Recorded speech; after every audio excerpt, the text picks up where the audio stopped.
বিভিন্ন খেলোয়াড়দের জার্সি পরে নামাজ পড়লে নামাজ হবে কিনা, বিভিন্ন খেলোয়াড়দের নাম খচিত জার্সি পরে আমাদের অনেক যুবক ভাইরা নামাজ পড়েন, নামাজ হবে কিনা এই প্রশ্ন তো পরে। তার আগের প্রশ্ন হলো যে এই জার্সিগুলো মুসলমানের সন্তান ধারণ করতে পারে কিনা, পড়তে পারে কিনা।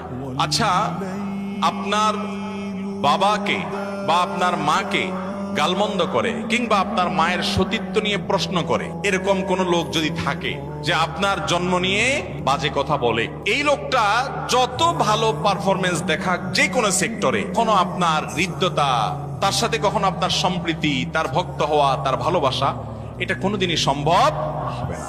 তিনি হয়তো স্বাধীন নাগরিক হিসাবে, স্বাধীন মানুষ হিসাবে তিনি তার মতো চলাফেরা করবেন, আপনি আপনার মতো করবেন। আপনি হয়তো নিজে তার উপর কোনো প্রকার জুলুম বিচার করতে যাবেন না, আইন হাতে তুলে নিতে যাবেন না, বা দায়িত্ব আপনি নিজের কাঁধে তুলে নিয়ে কোনো কিছু করতে যাবেন না।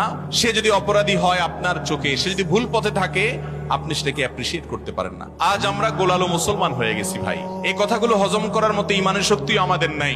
মোহাব্বত এবং ভালোবাসা, বিদ্বেষ হবে শুধু আল্লাহর জন্য।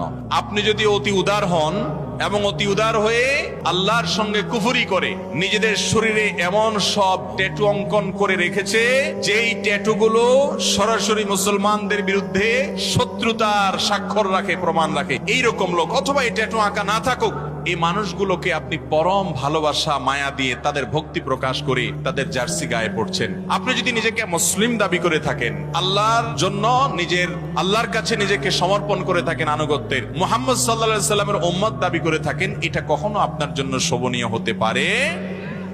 আপনার ভালোবাসা বিদ্বেষ হবে কার খাতিরে? আল্লাহর খাতিরে। অতএব যে ব্যক্তি আপনার আল্লাহর প্রতি ঈমান,